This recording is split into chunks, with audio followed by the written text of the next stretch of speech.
Olá, seja bem-vindo a mais um vídeo da Semana Educa. Meu nome é Elaine e vou acompanhar vocês durante essa semana. No caso, já estou acompanhando vocês durante essa semana. Nos nossos primeiros vídeos, nós comentamos um pouco sobre as rotinas e também como expandir o vocabulário dos seus alunos no caso da educação bilíngue, que é uma grande dificuldade que os professores têm no momento de trabalhar a alfabetização, já que os alunos, ao conseguirem ler, não têm com o que relacionar aquela palavra que eles estão lendo, eles não conseguem fazer a assimilação do que eles estão lendo. Nos nossos dois primeiros vídeos nós comentamos um pouco com relação às rotinas que você, professor, pode estar usando, como está explorando essas rotinas para expandir o vocabulário dos seus alunos. Demos algumas sugestões de painéis de rotina que você pode estar usando com a sua turma e também comentamos em como você pode estar expandindo o seu vocabulário utilizando essas rotinas. Afinal de contas, quando nós falamos de uma segunda língua, os alunos não têm, a sua turma não tem tanta bagagem de vocabulário, o que pode acabar até, digamos assim, dificultando para os seus alunos. Então, a gente já abordou essas duas situações. Hoje nós vamos falar sobre a introdução das letras com os seus alunos. Para quem não sabe, para quem não viu e para quem já sabe, só relembrando, na parte de alfabetização em português, está sendo muito usado o método das boquinhas. Você já ouviu falar desse método? Esse método, ele trabalha com a articulação dos sons que as letras fazem. É isso mesmo. As letras têm um nome, por exemplo, B, mas elas, quando são faladas, elas fazem um som diferente. No caso do B, seria o B. Sinistro, né? A questão é, esse método é amplamente usado em currículos internacionais no momento de fazer a alfabetização, porque para o seu aluno é muito mais fácil entender essas letras dentro de uma palavra quando você fala o som delas, ao invés do nome. Mas e se eu te falasse que esse método ele já é utilizado na hora de apresentar as letras lá nos currículos internacionais? Pois então, na realidade, esse método fônico ele já existe há muito tempo. E lá fora, quando é ensinado as letras para os alunos, sempre é ensinado a letra e o som que ela faz. E aqui, professor, entra uma grande curiosidade. Você sabia que o cérebro não é programado para ler? Interessante, não? Porque a leitura, o ato de ler e escrever, foi uma invenção feita por nós, humanos. Um meio que a gente precisava de conseguir estar registrando todas as coisas que nós precisávamos para o nosso dia a dia. Mas, para o nosso cérebro entender o que é ler e escrever, ele precisa passar por um processo, principalmente o cérebro infantil. O cérebro infantil precisa passar por umas certas mudanças fisiológicas para conseguir estar se adaptando ao processo de leitura e de escrita.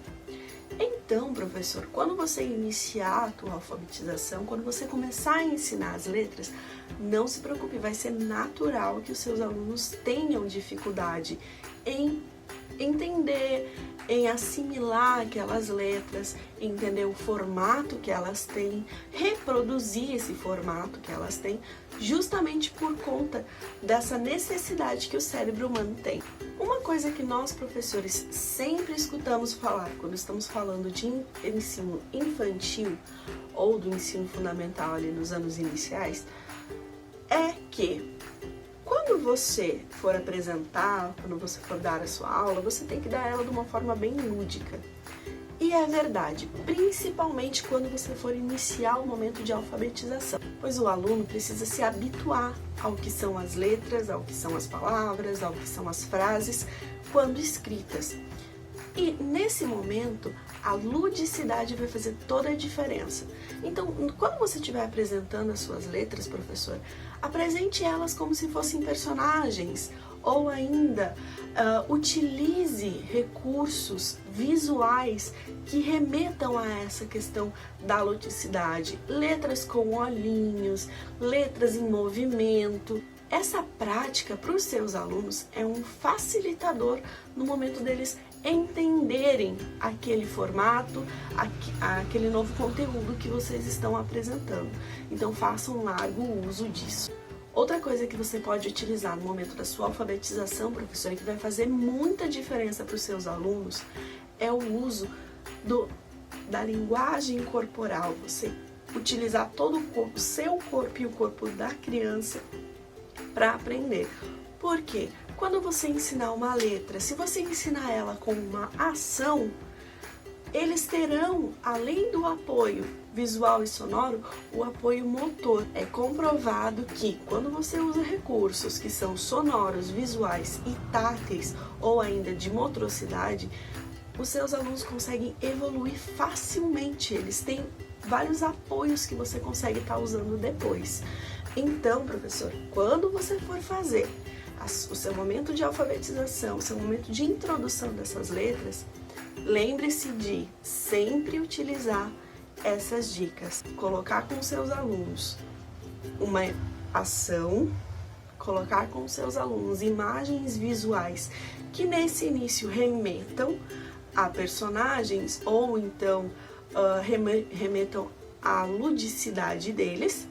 E, além disso, lembre-se da dica de você apresentar o nome da letra e o som que essa letra faz. No nosso curso da Millennials, Alfabetização Bilíngue, da Teoria à Prática, nós temos várias dicas de como conseguir apresentar de forma lúdica essas letras do alfabeto, com ações, com música, com brincadeiras também, de uma forma bem divertida, bem fácil e bem prática para você e para os seus alunos, certo? Hoje a gente vai ficando por aqui porque o nosso material em PDF vai ser riquíssimo para você hoje, professor e professora. Então não se esqueça de dar uma olhada nos nossos vídeos anteriores se você ainda não viu. Se você viu e não teve acesso ainda ao nosso material em PDF, dá uma olhadinha nos comentários aqui embaixo, porque eu sei que eles estão ali, que eu já dei uma olhadinha, eles estão maravilhosos. E, além disso, caso você queira receber os vídeos e os materiais direto no seu e-mail, deixa seu e-mail inbox para nós, que a gente envia para você. Tá certo? Esse foi o nosso terceiro vídeo da Semana Educa e amanhã tem mais.